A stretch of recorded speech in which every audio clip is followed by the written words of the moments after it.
Hi friends, good morning. Welcome back to my YouTube channel. ಈ ವ್ಲಾಗ್ನಲ್ಲಿ ನನ್ನ ಬೆಳಗಿನ ರೂಟೀನ್ ಹೇಗಿರುತ್ತೆ ಮತ್ತು ಬೆಳಿಗ್ಗೆ ಹೇಗೆ ಎಚ್ಚರ ಮಾಡ್ಕೊತೀನಿ ಅನ್ನೋದ್ರ ಬಗ್ಗೆ ಈ ವ್ಲಾಗ್ನಲ್ಲಿ ನಾನು ತಿಳಿಸ್ತೀನಿ. ಫಸ್ಟು ರಂಗೋಲಿ ಇಂದ ಶುರು ಆಗುತ್ತೆ. ರಂಗೋಲಿ ಕೆಲಸ ಎಲ್ಲ ಮಾಡ್ಕೊಂಬಿಟ್ರೆ ಬೇರೆ ಎಲ್ಲ ಕೆಲಸ ಈಸಿ ಆಗುತ್ತೆ.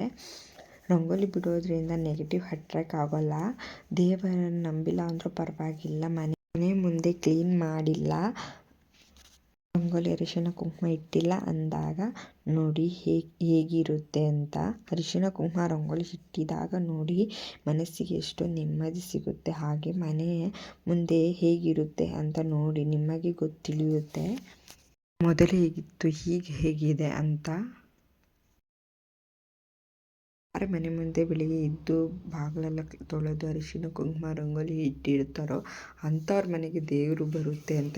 ಹಾಗೆ ನಾನು ರಂಗೋಲಿ ಹೇಗಿದೆ ಅಂತ ಕಮೆಂಟ್ ಮಾಡಿ. ಬೆಳಿಗ್ಗೆ ಹೊತ್ತು ಬೇಗ ಹೇಳಬೇಕು ಅಂತ ನಿರ್ಧಾರ ಮಾಡ್ಕೊತೀನಿ. ಫಸ್ಟು ನನಗೆ ಇಷ್ಟವಾಗಿರೋ ಕೆಲಸ ಮಾಡ್ಕೊತೀನಿ ಬೆಳಿಗ್ಗೆ ಎದ್ದ ತಕ್ಷಣ. ಅಂದರೆ ನಿದ್ರೆ ಕಡಿಮೆ ಆಗೋ ಹಾಗೆ ಎಡಿಟಿಂಗ್ ಕೆಲಸ ಮಾಡ್ಕೊತೀನಿ ಮತ್ತು ಯೋಗ ಮಾಡ್ಕೊತೀನಿ. ಯೋಗ ಮಾಡೋದ್ರಿಂದ ಹೆಲ್ತ್ ಬೆನಿಫಿಟ್ ತುಂಬಾ ಇದೆ. ಇದು ನನ್ನ ತಲೆಯಲ್ಲಿ ಇದ್ದೇ ಇರುತ್ತೆ, ಮಾಡಲೇಬೇಕು ಅಂತ. ತುಂಬ ದಿನದಿಂದ ಮಾಡೋದ್ರಿಂದ ನಾನು ಎದ್ದೇಳ್ತೀನಿ. ಮೊದಲು 2-3 ದಿವಸ ತುಂಬಾ ಕಷ್ಟ ಆಗ್ತಾಯಿತ್ತು ನನಗೂ ಸಹ. ಆಮೇಲೆ ಅದೇ ಸರಿ ಹೋಗ್ತು. ನಾನು ಯಾವುದಾದ್ರೂ ಒಂದು ವಿಷಯ ಅಥವಾ ಕೆಲಸ ಆಗಲಿ ತಲೆಯಲ್ಲಿ ಇಟ್ಕೊಂಡಿರ್ತೀನಿ, ಬೆಳಗ್ಗೆ ಎದ್ದೇಳಲೇಬೇಕು, ಮಾಡಲೇಬೇಕು ಅಂತ. ಇಲ್ಲ ಆಗ್ತಾಯಿಲ್ಲ ಎದ್ದೇಳೋಕ್ಕೆ ಅಂತ ಹೇಳಿದಾಗ ನಾನು ನೈಟು ಸ್ವಲ್ಪ ಊಟ ಕಡಿಮೆನೇ ಮಾಡ್ತೀನಿ. ಊಟ ಕಡಿಮೆ ಮಾಡೋದ್ರಿಂದ ಬೆಳಿಗ್ಗೆ ಬೇಗ ಎದ್ದೇಳ್ಬೋದು, ಅಂದರೆ ಎಚ್ಚರ ಆಗುತ್ತೆ. ಅದರಿಂದ ನಾನು ಸ್ವಲ್ಪ ಊಟ ಕಡಿಮೆ ಮಾಡ್ತೀನಿ, ಹೆಲ್ದಿಯಾಗಿರೋ ಏನಾದರೂ ತೊಗೊತೀನಿ. ಹಾಗೆ ಇವತ್ತು ನಾನು ಬೆಳಿಗ್ಗೆ ಟಿಫನ್ಗೆ ಚಿತ್ರಾನ್ನ ಮಾಡ್ಕೊಳ್ಳೋಣ ಅಂದ್ಕೊಂಡಿದ್ದೀನಿ. ಹಾಗೆ ಇವತ್ತು ಗುರುವಾರ ಆಗಿರೋದ್ರಿಂದ ಹಾಗೆ ರಾಯರಿಗೆ ಸ್ವಲ್ಪ ನೈವೇದ್ಯನ ಸಹ ರೆಡಿ ಮಾಡ್ಕೊತ ನಾನು ವಿಡಿಯೋ ಕಂಟಿನ್ಯೂ ಮಾಡ್ಕೊಂಡು ಹೋಗ್ತೀನಿ.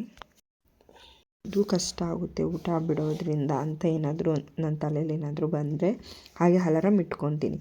ಹೇಗೆ ಇಟ್ಕೊತೀನಿ ಅಂದರೆ ನಾನು 4-5 ಗಂಟೆಗೆ ಎದ್ದೇಳಬೇಕು ಅಂತ ಅಂದ್ಕೊಂಡಿದ್ರೆ ನಾನು 4:15ಇಂದನೇ ಅಲಾರಾಮ್ ಇಡೋಕ್ಕೆ ಸ್ಟಾರ್ಟ್ ಮಾಡ್ತೀನಿ. ಒಂದ್ಸಲಿ 10 ನಿಮಿಷಕ್ಕೊಂದ್ಸಲಿ 10 ನಿಮಿಷಕ್ಕೊಂದ್ಸಲಿ ಅಲಾರಾಮ್ ಇಟ್ಕೊತೀನಿ. ಹೇಗಂದರೆ 4:15 ಒಂದ್ಸಲಿ, 4:40 ಒಂದ್ಸಲಿ, 4:50 ಹಾಗೆ 5 ಗಂಟೆಗೆ ಒಂದ್ಸಲಿ ಇಟ್ಕೊತೀನಿ. ಹೀಗೆ 1-2 ದಿನ ಇಟ್ಕೊತಿದ್ದೆ. ಆಮೇಲೆ ಇದೇ ನನಗೆ ಅಡ್ಜಸ್ಟ್ ಆಗ್ತಾಯಿತ್ತು. ಆಮೇಲೆ ಇದನ್ನು ಕಂಟಿನ್ಯೂ ಮಾಡ್ಕೊಂಡು ಹೋಗ್ತಿದ್ದೆ. ಈ ಥರ ಅಲಾರಾಮ್ ಇಟ್ಕೊಂಡು ಬೆಳಗ್ಗೆ ಬೇಗ ಎದ್ದೇಳಬೇಕಲ್ಲ ಅಂತ. ಬೆಳಿಗ್ಗೆನೇ ಎಲ್ಲ ಕೆಲಸ ಮಾಡ್ಕೊಳಕ್ಕಾಗಲ್ಲ ಅಂತ ನೈಟೇ ನಾನು ಸ್ವಲ್ಪ ಫ್ರೀ ಇದ್ದಾಗ ಎಲ್ಲ ರೆಡಿ ಮಾಡ್ಕೊತಿದ್ದೆ. ಅಂದರೆ ಸೊಪ್ಪು ಕ್ಲೀನ್ ಮಾಡ್ಕೊಳೋದು, ಬೆಳ್ಳುಳ್ಳಿ ಚಿಪ್ಪೆ ತೆಗೆದು ಇಟ್ಕೊಳೋದು, ತರಕಾರಿ ಎಲ್ಲ ಕ್ಲೀನ್ ಮಾಡಿ ಇಟ್ಕೊಳೋದು, ಹಾಗೆಲ್ಲ ಸ್ವಲ್ಪ ಕೆಲಸ ಮಾಡಿ ಇಟ್ಕೊಂಡ್ಬಿಡ್ತಿದ್ದೆ. ಬೆಳಗ್ಗೆ ಎದ್ದ ತಕ್ಷಣ ಡೈರೆಕ್ಟ್ ಅಡುಗೆ ಎಲ್ಲ ಮಾಡ್ಕೊಬೋದು, ಕೆಲಸ ಎಲ್ಲ ಈಸಿ ಆಗುತ್ತೆ. ಮತ್ತು ನನ್ನ ಮಕ್ಕಳಿಬ್ರು ಎದ್ದುಬಿಟ್ರೆ ಮತ್ತೇನು ಕೆಲಸ ಮಾಡೋಕ್ಕಲ್ಲ. ನನ್ನ ಮಗ ಇದ್ದರೆ ಹೇಗೋ ಮಾಡ್ಕೊಬೋದು, ನನ್ನ ಮಗಳು ಎದ್ದುಬಿಟ್ರೆ ಕೆಲಸನೇ ಮಾಡೋಕ್ಕಾಗಲ್ಲ. ಅವಳು ಎತ್ಕೊಂಡೇ ಇರಬೇಕು. ಮತ್ತು ಇನ್ನು ಈಗ 7 ತಿಂಗಳಲ್ವ, ಅದರಿಂದ ಸ್ವಲ್ಪ ಕಷ್ಟ ಆಗ್ಬಿಡುತ್ತೆ. ಹಾಗೆ ನಾನು ಚಿತ್ರಾನ್ನಕ್ಕೆ ಇವತ್ತು ಟೊಮೊಟೊ ಚಿತ್ರಾನ್ನ ಅಥವಾ ಕ್ಯಾಪ್ಸಿಕಮ್ ಎಲ್ಲ ಹಾಕ್ಬಿಟ್ಟು ಮಾಡೋಣ ಅಂದ್ಕೊಂಡಿದ್ದೀನಿ. ಸ್ವಲ್ಪ ಈರುಳ್ಳಿ, ಒಂದು ಟೊಮೊಟೊ, ಒಂದು ಕ್ಯಾಪ್ಸಿಕಮ್, ಸ್ವಲ್ಪ ಈರುಳ್ಳಿ ಎಲ್ಲ ನೀಟಾಗಿ ಕಟ್ ಮಾಡಿ ಇಟ್ಕೊಂಡಿದ್ದೀನಿ. ಇವಾಗ ನಾನು ಒಗ್ಗರಣೆಗೆಲ್ಲ ರೆಡಿ ಒಗ್ಗರಣೆ ಎಲ್ಲ ಹಾಕ್ಕೊತೀನಿ. ಒಂದು ಬಾಣಲಿಗೆ ಎಣ್ಣೆ ಎಲ್ಲ ಹಾಕ್ಕೊಂಡ್ಬಿಟ್ಟು, ನಿಮ್ಮ ಮನೇಲಿ ಹೀಗೇನ ಮಾಡೋದು ಚಿತ್ರಾನ್ನ ಅಂತ ಕಮೆಂಟ್ ಮಾಡಿ. ನಾನು ಆಲ್ಮೋಸ್ಟ್ ಟೊಮೊಟೊ ಚಿತ್ರಾನ್ನನೇ ಮಾಡೋದು, ನನಗೆ ಅದೇ ತುಂಬಾ ಇಷ್ಟ.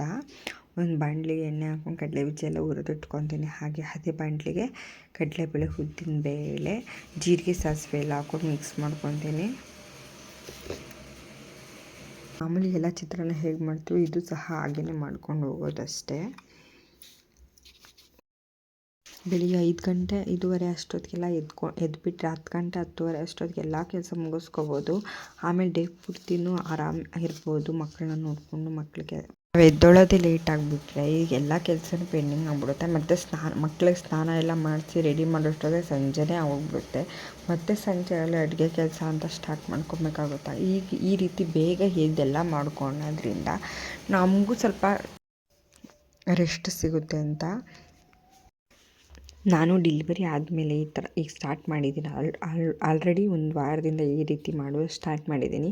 ಯಾಕಂದರೆ ಇನ್ನು ಮುಂದಕ್ಕೆ ನನ್ನ ಮಗನ ಅಂಗನವಾಡಿಗೆ ಬೇರೆ ಕಳಿಸ್ಬೇಕು. 10:30 ಅಷ್ಟೊತ್ತಿಗೆಲ್ಲ ರೆಡಿ ಆದರೆ ಮಗುನ ಅಂಗನವಾಡಿ ಕಳಿಸ್ಬಿಡ್ಬೋದು. ಇನ್ನು ನಾನು ನನ್ನ ಮಗಳಿಗೆ ಮಿಕ್ಕಿದ ಕೆಲಸ ಎಲ್ಲ ನಾನು ಮಗು ನೋಡ್ಕೋಬೋದು ಅಂತ ಈ ಟಿಪ್ಸ್ ನಾನು ಯೂಸ್ ಮಾಡ್ತಾಯಿದ್ದೀನಿ. ನಿಮಗೂ ಈ ಟಿಪ್ಸ್ ಏನಾದರೂ ಇಷ್ಟ ಆದರೆ ಪ್ಲೀಸ್ ಒಂದು ಲೈಕ್ ಮಾಡಿ, ಸಬ್ಸ್ಕ್ರೈಬ್ ಮಾಡಿ. ನೀವು ನಿಮ್ಮ ಲೈಫಲ್ಲಿ ಇದನ್ನೆಲ್ಲ ಯೂಸ್ ಮಾಡ್ಕೊಳ್ಳಿ. ಕಷ್ಟ ಆಗುತ್ತೆ ಅಂತ ಅನ್ನೋರೆಲ್ಲ.